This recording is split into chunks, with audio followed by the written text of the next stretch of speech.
Hi Sadhguru, welcome to Australia. And I have a question. Sometimes we get in a situation when we're surrounded by people who have a very high expectation in terms of us. And when we cannot fulfill the expectation, you start to feel a very terrible feeling of guilt. And it's okay when it's your mother-in-law, you can kind of cope with that, but sometimes it's your parents, for example. I have no problem, I have nothing against her, I just joking. Yeah. And sometimes it's the people who's very close to you, like your parents, and you cannot really fulfill the expectation because you would like to do in your life what you want to do, and obviously it's not what they want. And how to cope with that feeling of guilt, and also what do you think, what kind of relationship should be between the parents and the children? Thank you.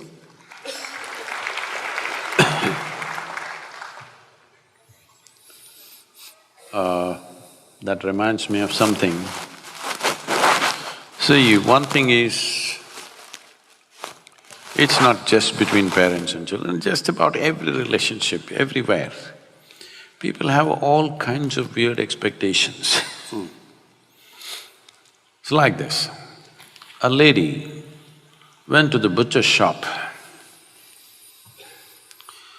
and all this chicken which were hanging upside down, dressed chicken. Poor chicken, feathers are their dress. You rip it off and say they're dressed.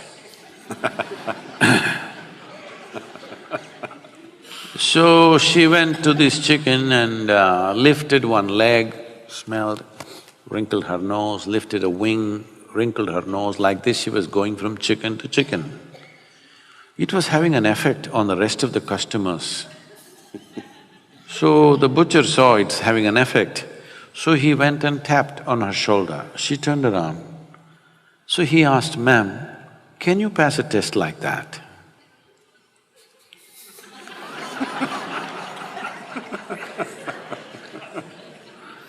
So a whole lot of people are always busy putting everybody to tests that they themselves cannot pass.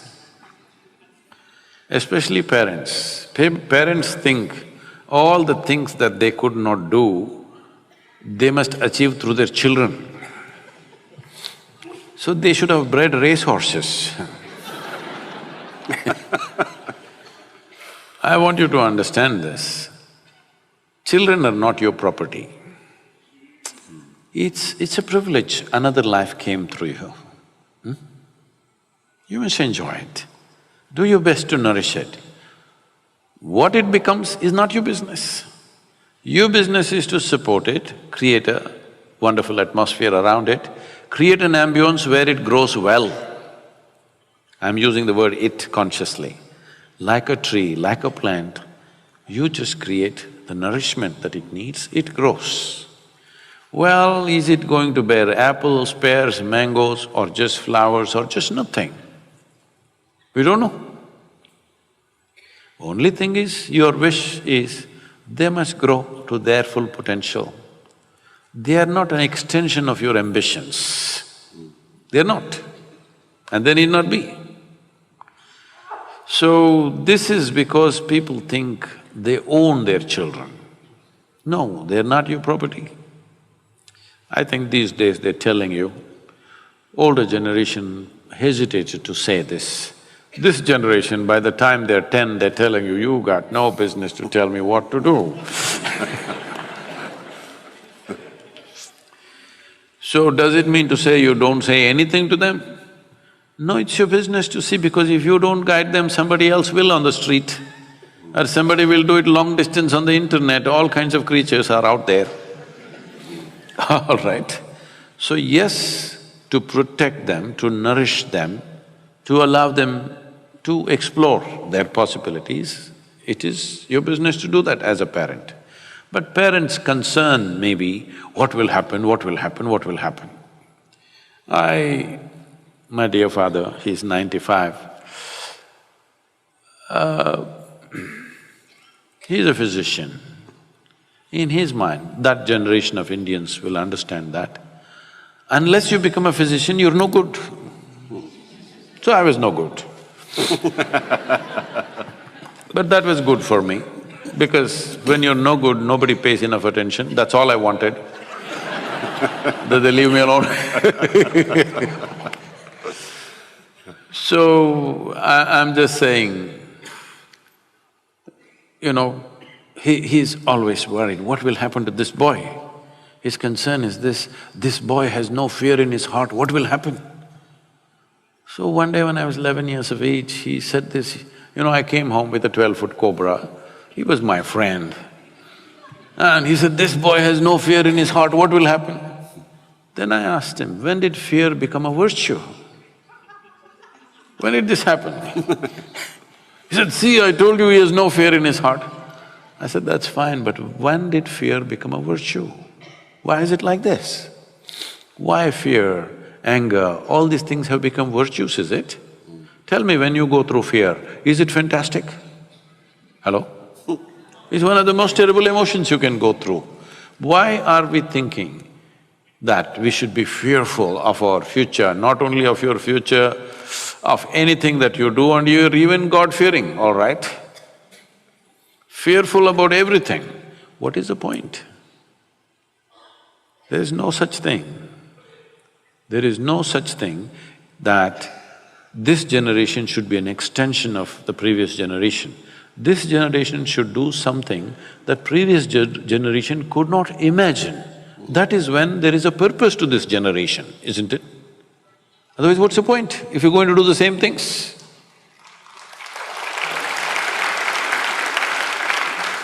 Well, if you want to do something that you really want to do, if you think you're going to do it with everybody's approval, I'm sorry, life doesn't happen that way.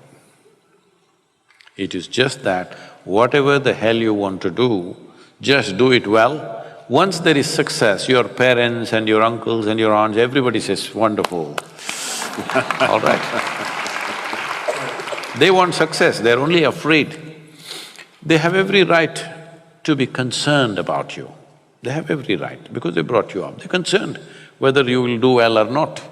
They have every right to be concerned, but that concern should not become control.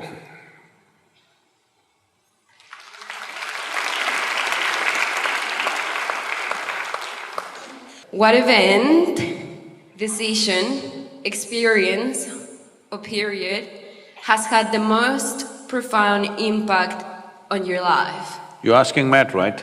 No, I'm asking you. I would like to know, please. Oh, this has been spoken of many times, isn't it? Experience, influence, see, this is the only thing I did with my life. I was in United States and this lady comes up to me and says, I've been doing yoga for over 35 years, nothing happened to me. You just went and sat on that rock. All this happened to you. Where is the damn rock?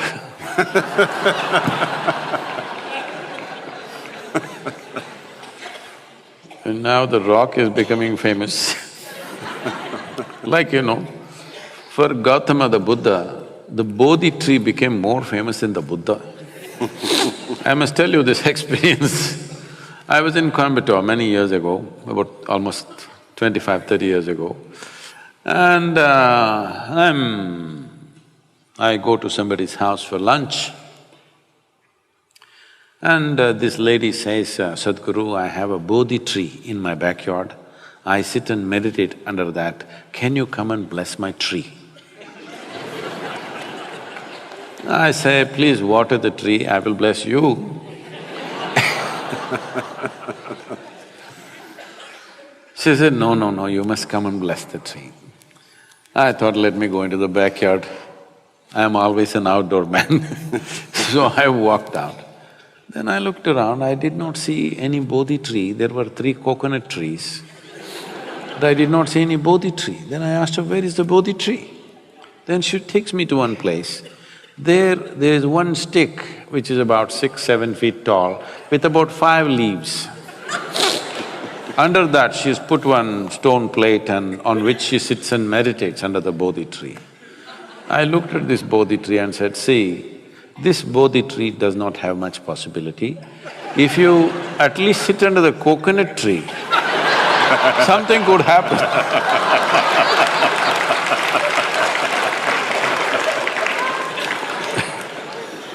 Under coconut tree, things happen.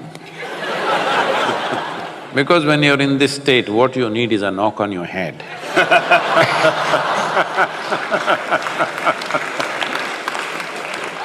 So, what is the most significant influence? This is all I did in my life. From early childhood, I did not allow either family, my genetics, my social situations, the religious situation around me, political situations around me, whatever around me, I did not allow myself to be influenced by any of those things. This is why I keep repeating, I am an uneducated guru, because I refuse to be educated. To remain uneducated is not easy. Yes, sir, because from the moment you're born, everybody wants to teach you something that's not worked in their life.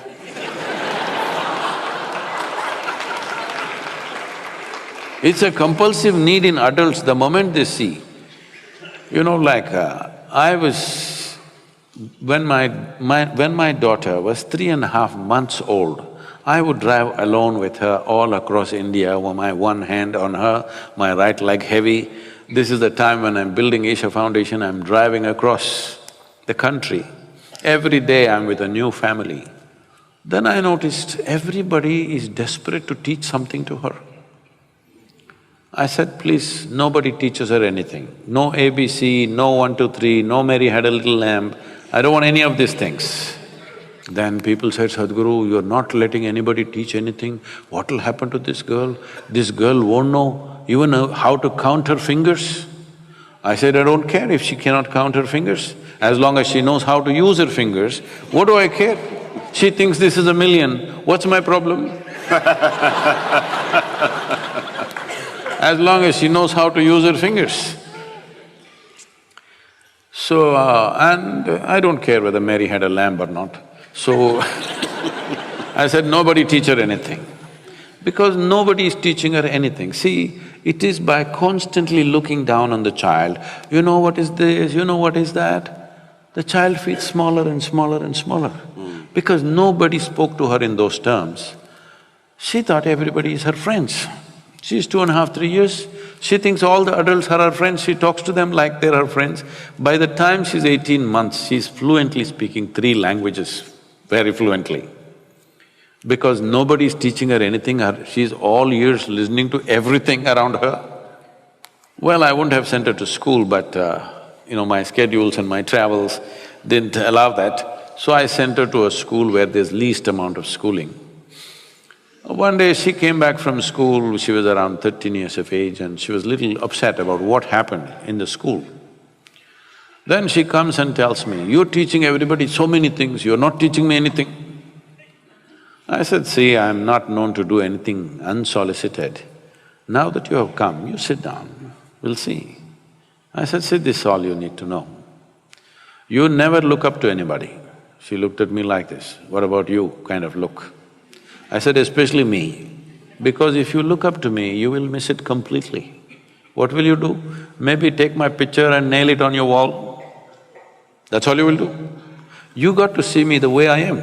If you see me the way I am, every moment of my life, it'll be of great significance to you. If you look up to me, you will exaggerate. Never look up to anybody, never look down on anybody. This is all. Is that all? That is all. See, if you look up to something, you will make up things in your mind. If you look down on somebody, you will make up nonsense in your head. If you don't do these 2 things, you will see everything just the way it is. If you see everything just the way it is, you will effortlessly navigate through life. This is all you have to do. Don't worry about what is significant. This is the most significant aspect of my life. I never looked up to anything. nor look down on anything in my life. I looked at everything just the way it is. This is all you need to do. Thank you very much. Ladies and gentlemen, Probably Matt is more loud in India than in Australia. It's wonderful to have you here, Matt. Fantastic. thank you, sir. Thank you. It'd be very easy to listen to Sadhguruji all evening, but unfortunately we are out of time. So on behalf of us all, thank you for gracing our shores. You're a very special human being. Tell me, what should I tell the Tamil boys? You can tell them from me that I will be back in business with them very shortly. That's what you can tell them. Surfing, about the water, cooking. What about the water? About the water? Yeah, what they should do, the Tamil boys Easy as this. and girls. Spend a little bit of their own money to invest into some trees, and we're all in business, aren't we? Thank you. And Thank you. Good evening, everyone. Thank you. If you don't know this, don't tell anybody. I make the best masala dosa in the world. Well, you can be sure of this, I'll take you up on that. Good evening, ladies and gentlemen. Thank you. Thank you very much.